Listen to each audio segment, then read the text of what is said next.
नमस्कार, मैं विशाल। एक बार फिर से आप सभी का स्वागत है। मैं कई बार इस चीज का जिक्र कर चुका हूं कि आज का मास्टर स्ट्रोकवादी ही कल का जिहादी है और दोनों एक एजेंडा पर काम करते हैं और दोनों की राशि भी एक है। बेशक दोनों खुद को अलग अलग दिखाने की कोशिश करते हो। पहला मामला है नवनीत राणा का। नवनीत राणा जेल रहकर भी आई। अब आईटी सेलियों ने उनके खिलाफ मोर्चा खोल दिया। वो जब अभिनेत्री थी तो जानते हैं, चाहे वो बॉलीवुड हो या कोई लोकल सिनेमा हो, सेकुलर बनने की ज्यादा होड़ मची होती है। ये लोग अजमेर दरगाह पर गए हुए थे, मतलब राणा दंपति। अब आईटी सेलिए उस फोटो को वायरल कर रहे हैं। एक है हिंदू इकोसिस्टम, जो कि कपिल मिश्रा का संगठन है कोई, उसने ये फोटो शेयर किया। इसके अलावा कई मास्टर स्ट्रोकवादियों ने इस फोटो को शेयर किया कि ये सेकुलर दीदी। अब जो उन्होंने हाल में एक इंटरव्यू दिया है जिसमें एंकर उनसे हनुमान जी का पुराना नाम पूछती है जो उनको पता नहीं होता, वो भी वायरल हो रहा है। अब उन्हें जिहादी भी टारगेट कर रहा है, मास्टर स्ट्रोकवादी भी टारगेट कर रहा है। अब जो नवनीत राणा पहले थी और आज जो है, ये दोनों गिरोह मिलकर नवनीत राणा को टारगेट कर रहा है। ये जो एंकर भी थी वो भी मास्टर स्ट्रोकवादी थी। ये एंकर किसी मौलाना से मोहम्मद के बारे में नहीं पूछते, क्योंकि इन्हें डर होता है कि अगर कहीं पूछ लिया और कुछ भी गड़बड़ हो गया तो सरतन से जुदा होने की बात हो जाएगी। अब जो ये सेकुलरिज्म है, खैर ये हिंदुओं की पुरानी बीमारी रही है। आज जो नवनीत राणा कर रही है, जिसकी वजह से जेल जाना पड़ा। महाराष्ट्र में सबसे ज्यादा सांसद इसी पार्टी के हैं, सबसे ज्यादा विधायक भी इसी पार्टी के हैं, लेकिन जेल जाना किसे पड़ा? एक निर्दलीय सांसद को। ये लोग केवल वोट की फसल काटेंगे। देवेंद्र फडणवीस का एक वीडियो वायरल हुआ था। जब ये सत्ता में थे तो अगर कोई मुस्लिमों को किराए पे मकान नहीं देता था, उसके खिलाफ मामले दर्ज हो जाते थे। आज जो इनको हनुमान चालीसा याद आ रहा, तब इनको याद आया होता। उस समय सुप्रीम कोर्ट के गाइडलाइंस को उन्होंने फॉलो करा दिया होता तो इस स्थिति में नहीं पहुंचते। लेकिन क्या है कि जब भी ये लोग विपक्ष में होते हैं तब इन्हें हिंदुत्व याद आता है। तो उस नवनीत राणा के खिलाफ ये लोग पूरी तरह से लंबंदी कर चुके हैं। उनके पुराने फोटो उठा रहे हैं, नए फोटो उठा रहे हैं और दोनों को कंपेयर किया जा रहा कि तब और अब। वो भी इस समय। ये चाहे तो कभी और कर सकते थे, लेकिन इनका है कि इनका हिंदुत्व के ऊपर कॉपीराइट बना रहे। वो तो खैर उनका पुराना फोटो है।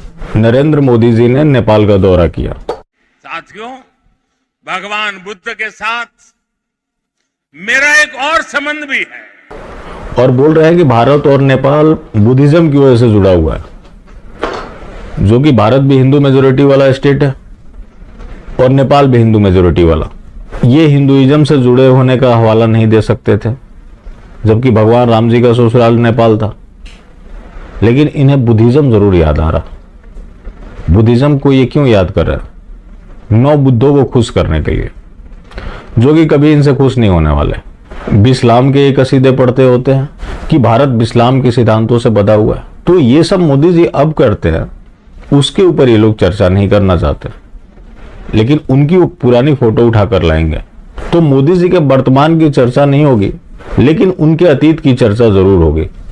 तुम उनके अतीत की चर्चा जरूर करो, लेकिन मोदी जी के वर्तमान की भी चर्चा करो कि ये सब मोदी जी 303 सीट लाने के बाद भी क्यों कर रहे हैं, जो कि सबको पता है। अलग अलग वजह हो सकते हैं कि किसने इनको वोट देकर 303 सीट दिया, लेकिन कभी ये हिंदुइज्म का नाम नहीं लेते। मास्टर स्ट्रोकवादी बोलते हैं कि ये हिंदू हृदय सम्राट है। तो एक बार इनसे यही बुलवा दें कि वो हिंदू हैं, क्योंकि मैंने तो कभी नहीं सुना। दूसरा मामला है राहुल भट्ट का। राहुल भट्ट को आतंकवादियों ने मार दिया। उसके बाद उनकी पत्नी ने मोदी और शाह के ऊपर आरोप लगाया कि ये कश्मीरी पंडितों को बलि का बकरा बना रहा है। अब उसके बाद जो ये आईटी से लिए हैं, पूरी तरह से हाथ पैर धोकर पड़ गए, क्योंकि आईटी सेलियों का मानना है कि आप वोट बीजेपी को दीजिए, मरिए कटिए, कुछ भी कीजिए, बस बीजेपी को सत्ता दीजिए, सवाल मत पूछिए। अगर आपको सवाल पूछना है तो नेहरू जी के पास चले जाइए, कांग्रेस से पूछिए, वोट इनको सवाल कांग्रेस से। अब इन्होंने एक एडिटेड फोटो चलाया जो कि कई प्रोफाइल पे देखे गए। अगर आप सोशल मीडिया में एक्टिव हैं तो देखते होंगे कि we are Muslim, stop killing Rohingya, उनके फोटो के साथ लगाया गया। जबकि असली राहुल भट्ट का फोटो ये है। तो ये लोग एक मृत व्यक्ति का भी कैरेक्टर असैसिनेशन कर रहे हैं जिसकी अभी 13वीं भी नहीं निकली है।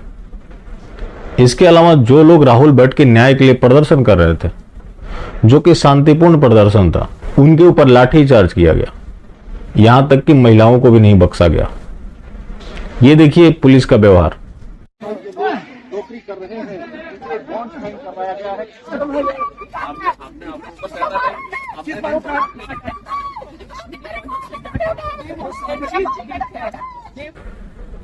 अब मनोज सिन्हा कांग्रेस के तो नहीं है, बीजेपी के ही है ना। लेकिन यही मास्टर स्ट्रोकवादी हिंदुओं को बताते हैं कि तुम बड़े कमजोर लोग हो, बीजेपी की वजह से तुम सुरक्षित हो, तुम सड़क पर निकलना नहीं जानते। लेकिन जहां सड़क पर निकलेंगे वहां लाठीचार्ज होगी, कहीं जेल में डलवा दिया जाएगा, कहीं गोली चलवा दिया जाएगा। हरियाणा में तो चला था ना। लेकिन वही मुस्लिमों की भीड़ हो तो वहां ये लोग आत्मसमर्पण कर देते हैं। तो एक चीज आप उठाकर देखिए, 8 सालों में ये काम सिर्फ उनके लिए किए जिसने इनका विरोध किया। अब कश्मीर में तर्क दिया जाएगा कि वो पुलिस की गलती थी। चलो मैंने मान लिया कि वो पुलिस की गलती थी, तो फिर सरकार ने उनके खिलाफ क्या कार्रवाई की ये इनको बताना चाहिए। लेकिन यहां ये कुछ नहीं बोलेंगे। ये चाहते हैं कैसे भी करके मालिक की सत्ता बनी रहे, हिंदुओं को गाली भी दे, नीचा भी दिखाए और उससे वोट भी पाए। अब जो राहुल भट्ट का फोटो वायरल किया गया तो दिखाने की क्या कोशिश की जा रही थी कि देखो कश्मीरी पंडित आज भी नहीं सुधरने वाले, इनका सेकुलर कीड़ा मर नहीं रहा। तो ये सेकुलर हिंदुओं से लड़ते हैं जबकि खुद जिहाद कर रहे हैं।